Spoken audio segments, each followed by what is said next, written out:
Oi, eu sou a Luísa e eu sou estudante da quarta fase de fisioterapia da UFSC e eu vou apresentar o trabalho de farmacologia. Bom, os fármacos eles precisam passar por vários critérios para eles serem aprovados e considerados seguros para que eles possam ter certeza que ele causa um efeito positivo no corpo.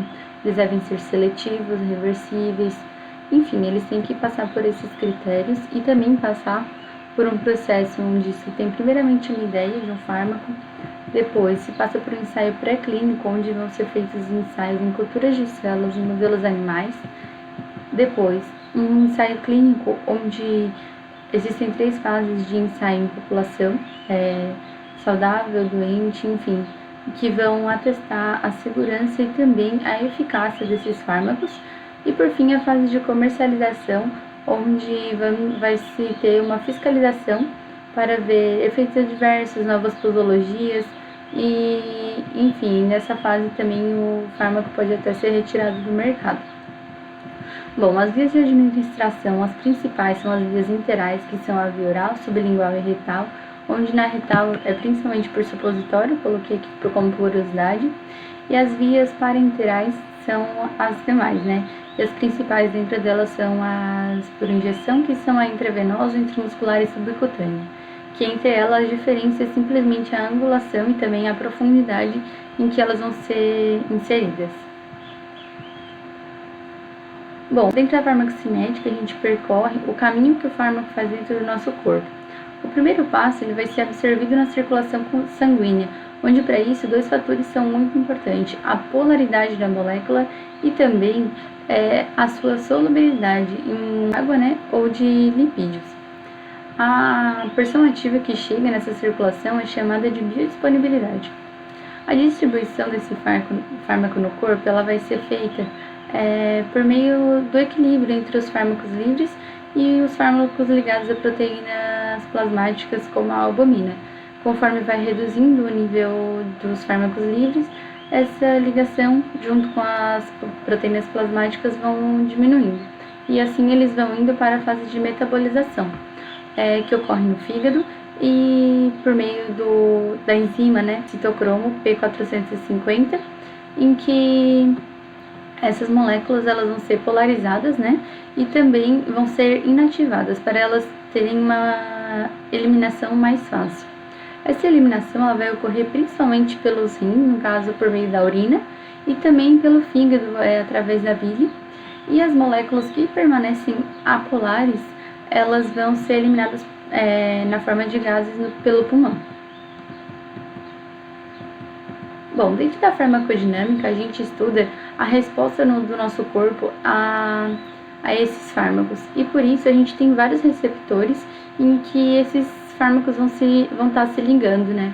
E a afinidade entre esses ligantes e esses receptores a gente chama do efeito de chave e fechadura. Bom, alguns dos tipos de receptores que a gente tem são os canais iônicos dependentes de ligantes, que eles são canais proteicos, em que os fármacos se ligam, né? E nesse caso eles vão bloquear principalmente a ação dos neurotransmissores. Os receptores acoplados à proteína G são os principais receptores e eles são dependentes de guanina e por isso que a energia que eles utilizam é o GTP, que é no caso o trifosfato de guanosina. Existem várias proteínas G e por isso vários efeitos também que são causados no corpo.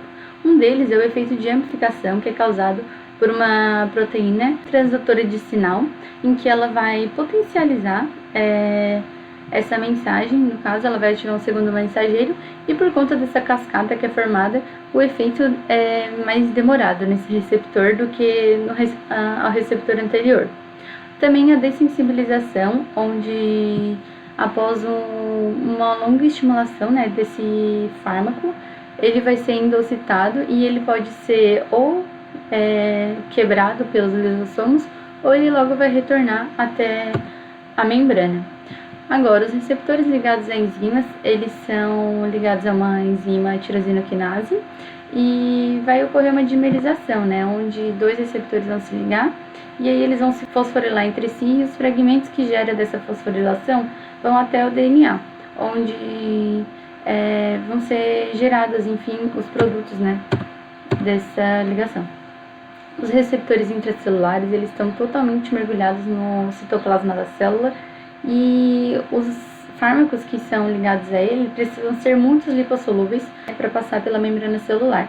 Eles também são chamados de receptores G inativos e eles estão mais demorados porque têm efeito no DNA. Por fim, a gente pode perceber que é muito importante que a fisiologia, do nosso corpo ela esteja em dia para que a gente consiga realizar todas as funções da farmacocinética e da farmacodinâmica quando a gente precisa absorver um fármaco. E também que esses dois conceitos da farmacologia, eles são codependentes, porque eles precisam os dois atuar em conjunto para que o fármaco tenha seu efeito completo. E também é muito importante esses conceitos como uma base da farmacologia para que a gente possa compreender os próximos conteúdos que a gente terá. Muito obrigada.